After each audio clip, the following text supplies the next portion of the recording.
उर्दू शोबे उर्दू के research scholar हैं और गेस्ट लेक्चरर की खिदमत भी अंजाम दे रहे हैं। मुझे सईदुर रहमान से हैं, वो आए और अपना मकाला पेश करें।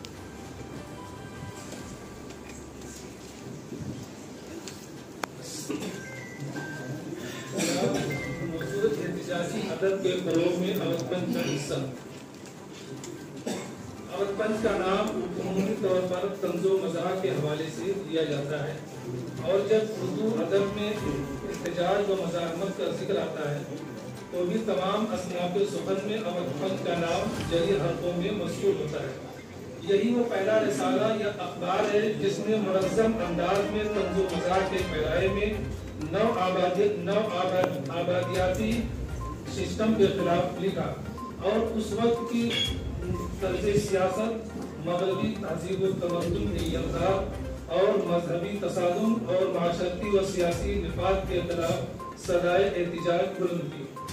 अवध पंच लंदन पंच के तर्ज का अखबार था जिसका इजरा 16 जनवरी 1877 में मुंशी सज्जाद हुसैन के हाथों उस वक्त हुआ जब 1857 के हंगामे के बाद बरतानवी हुकूमत ने पूरे मुल्क का इंतजाम और इंसराम ईस्ट इंडिया कंपनी से लेकर अपने जिम्मा ले लिया था। फिर उसका अंजाम क्या हुआ कि पूरा मुल्क गैर मुल्की नौ आबादियाती ताकत का गुलाम बनकर रह गया। उसके बाद जुल्म सितम का एक रूह फरसा दौर शुरू हुआ। तर्ज़े सियासत व तरीक़े हुक्मरानी से की तब्दीली के साथ सदियों से चली आ रही कसरत में वहदत और बकाए बाहम का मजबूत धागा भी टूट गया। रिसाई शायरी में एहतिजाज मिस्ली ला युबारिहु बिमिस्लिही, कुछ जैसा उस जैसे की बैर नहीं कर सकता। हज़रत इमाम हुसैन अलैहिस्सलाम के ये वो तारीखी कलिमात हैं जो एहतिजाज का मुंबा है और 1450 साल से इंसानियत की बका की आबियानी कर रहे हैं। इन्हीं एहतिजाजी कलिमात के उर्दू मर्सिया निगारी कदीम और जदीद महवे सफर की है और रहेगी। मलूकियत के आगे सरे तस्लीम कम ना करने और मुज़ाहमत का परचम बुलंद करने पर ही सानह करबला मौरिस वजूद में आया था। तो ये साबित हुआ कि उर्दू मर्सिये का असल मौजू एहतिजाज है। लफ्ज़ एहतिजाज की लुग़वी माना उर्दू लुग़त में बहस करना, एतराज़ करना, उफ़ करना, इनकार करना, बालादस्ती या किसी खास ग्रोह या फर्द की किसी नापसंद बात के खिलाफ तकरीरन और तहरीरन नाराजगी का इजहार, हुज्जत करना, हुज्जत या दलील पेश करने का अमल और मुखालिफाना आवाज़ के हैं। लफ्ज़ मर्सिया रिसा से मुश्तक़ है। मर्सिया उस नज़्म को कहते हैं जिसमें किसी शख्स की मौत पर इजहार रंज व गम किया जाए और उसके औसाफ बयान किए जाए।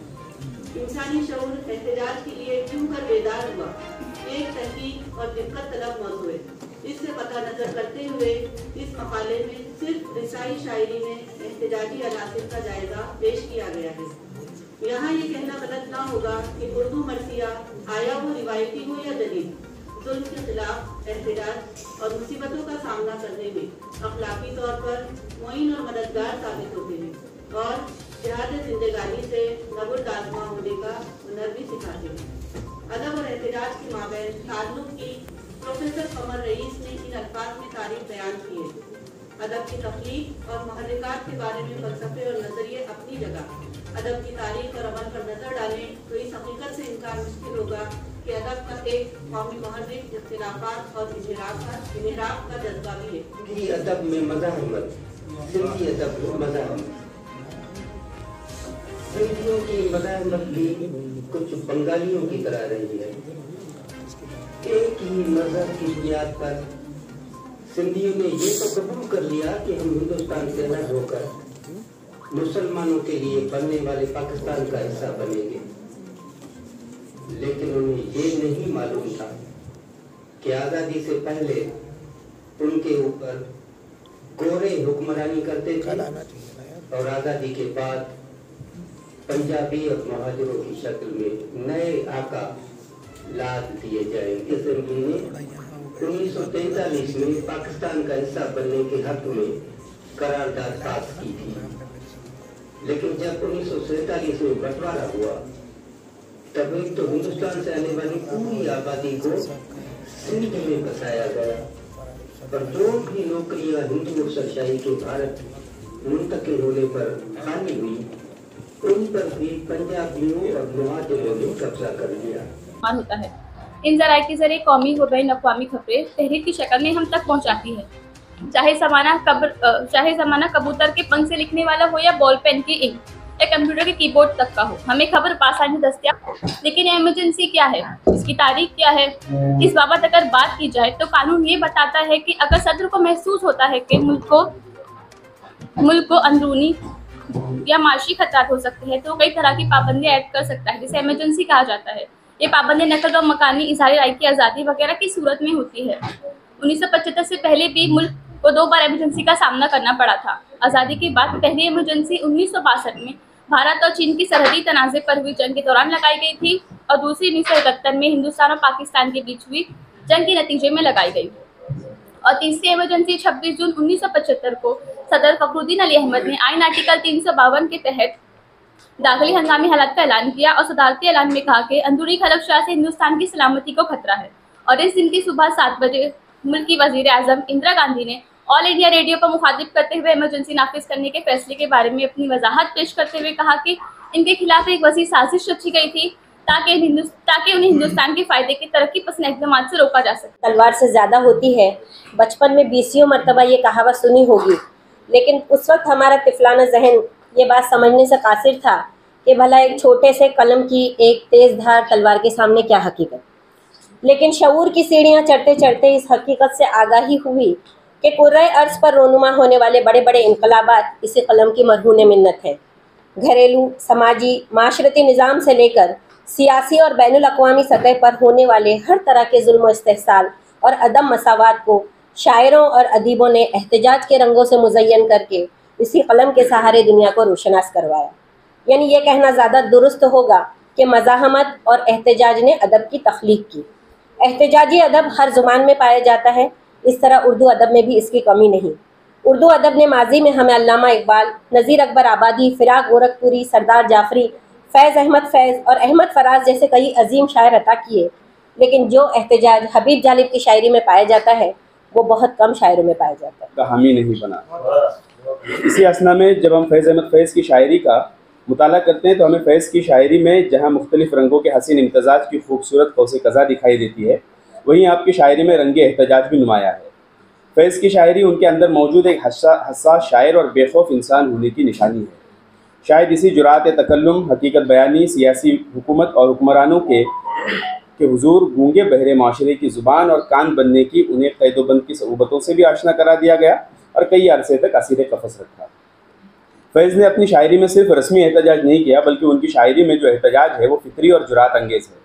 फैज़ अपने एहतजाज में शिकस्त और नाउमीदी की शब का मरसिया नहीं पढ़ते, बल्कि आपका एहतजाज उम्मीद सहर की नवीद है।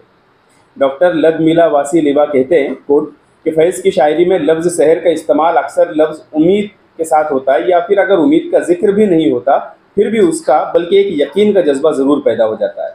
ये रूमानी और सियासी दोनों के बारे में कहा जा सकता है। मसलन सबा ने फिर दरे ज़िंदा पे आके दी दस्तक, सहर करीब है दिल से कहो न घबराए, और हिजर की शब तो कट ही जाएगी रोज़े वस्ले सनम की बात कहो।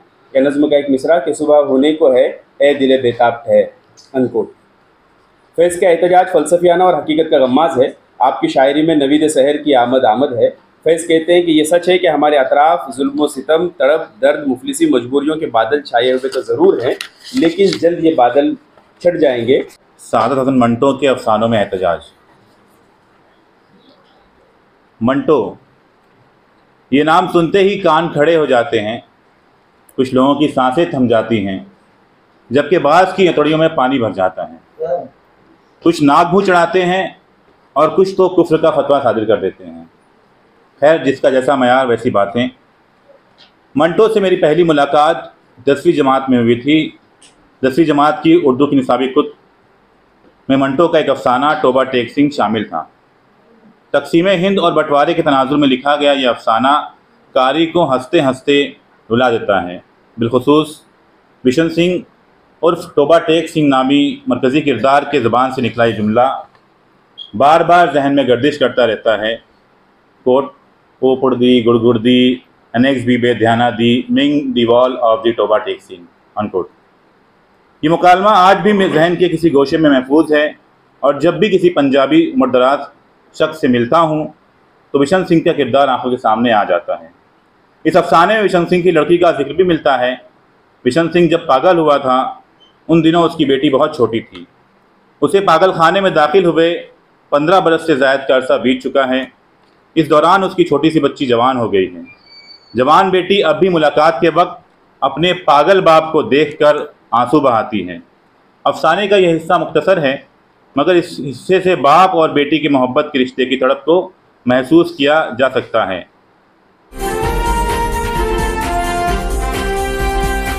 लाइक कीजिए, सब्सक्राइब कीजिए और शेयर कीजिए। बेल आइकॉन का बटन दबाना ना भूलिए और देखते रहिए लंथरानी न्यूज़ लाइव।